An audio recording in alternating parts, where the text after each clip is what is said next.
Hello बच्चों, तो ये है चीज़ केक। चीज़ केक को हिंदी में चीज़ केक कहते हैं। यह एक मीठा और ठंडा व्यंजन होता है जिसमें बिस्किट की परत के ऊपर क्रीम और चीज़ होती है। नेक्स्ट है बच्चों पास्ता। पास्ता को हिंदी में पास्ता कहते हैं। ये गेहूं से बनाया जाता है और इसे तरह तरह सब्जियों और सॉस के साथ पकाया जाता है। ये है बच्चों बर्गर। बर्गर को हिंदी में बर्गर कहते हैं। ये दो ब्रेड के बीच में टिक्की और सब्जियों के साथ तैयार किया जाता है। अगला है बच्चों टेम्पुरा। टेम्पुरा को हिंदी में टेम्पुरा कहते हैं। यह सब्जियों के हल्के घोल में लपेटकर तला जाने वाला जापानी व्यंजन है। नेक्स्ट है बच्चों केसडिया। केसडिया को हिंदी में केसाडिया कहते हैं। यह एक पतली ब्रेड में चीज और सब्जियां डालकर सेका जाता है। नेक्स्ट है बच्चों डोनट्स। डोनट्स को हिंदी में डोनट्स कहते हैं। यह गोल आकार का मीठा स्नैक है जो अक्सर ऊपर से चॉकलेट या टॉपिंग से सजा हुआ होता है। नेक्स्ट है बच्चों डिमसम। डिमसम को हिंदी में डिमसम कहते हैं। ये छोटे छोटे व्यंजन होते हैं जिन्हें भाप में पकाया जाता है और चीन में ही लोकप्रिय है। ये है बच्चों किमची। किमची को हिंदी में किमची कहते हैं। यह कोरियाई अचार है जो तीखा और मसालेदार होता है।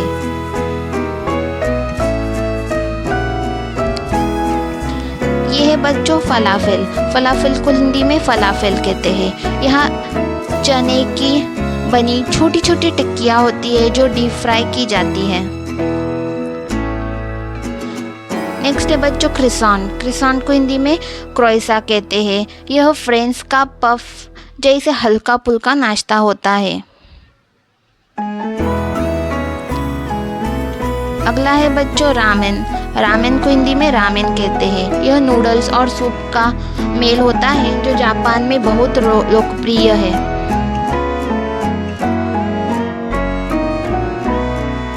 अगला है बच्चों स्पगेटी। स्पगेटी को हिंदी में स्पैगेटी कहते हैं। यह पतली पतली नूडल्स जैसी होती है जिन्हें सॉस के साथ खाया जाता है। अगला है बच्चों टैकोस। टैकोस को हिंदी में टैकोस कहते हैं। यह एक क्रिस्पी रोटी के अंदर सब्जियां और चीज भरकर खाया जाता है। अगला है बच्चों हॉट डॉग। हॉट डॉग को हिंदी में हॉट डॉग कहते हैं। यह लंबी ब्रेड में सॉसेस और सॉस भरकर बनाया जाता है। अगला है बच्चों वैफल्स। वैफल्स को हिंदी में वैफल्स कहते हैं। यह मधु, चॉकलेट या फलों के साथ खाया जाने वाला एक मीठा व्यंजन है। ये है बच्चों हमस। हमस को हिंदी में हमस कहते हैं। ये चने से बना गाढ़ा पेस्ट होता है जिसे ब्रेड के साथ खाया जाता है। ये है बच्चों शौरमा। शौरमा को हिंदी में शावरमा कहते हैं। यह गरम रोटियों में सब्जियों और मसालेदार मांस को लपेटकर खाया जाता है। अगला है बच्चों बरीटो। बरीटो को हिंदी में बुरीटो कहते हैं। ये रोटी में चावल, बीन्स और सब्जियों को लपेटकर तैयार किया जाता है। नेक्स्ट है बच्चों गिम्बाप। गिम्बाप को हिंदी में कहते हैं गिम्बाप। यह कोरियाई व्यंजन है जिसमें चावल और सब्जियां समुद्री शैवाल में लपेटी जाती है। अगला है बच्चों बानजेओ। इसको हिंदी में कहते हैं बानजेओ। यह वियतनाम का क्रिस्पी पैनकेक होता है जिसमें सब्जियां और मसाले भरे होते हैं। बच्चों ये सब थे दुनिया भर के अलग अलग फूड। अगर वीडियो पसंद आए तो लाइक कीजिएगा और चैनल को सब्सक्राइब कीजिए।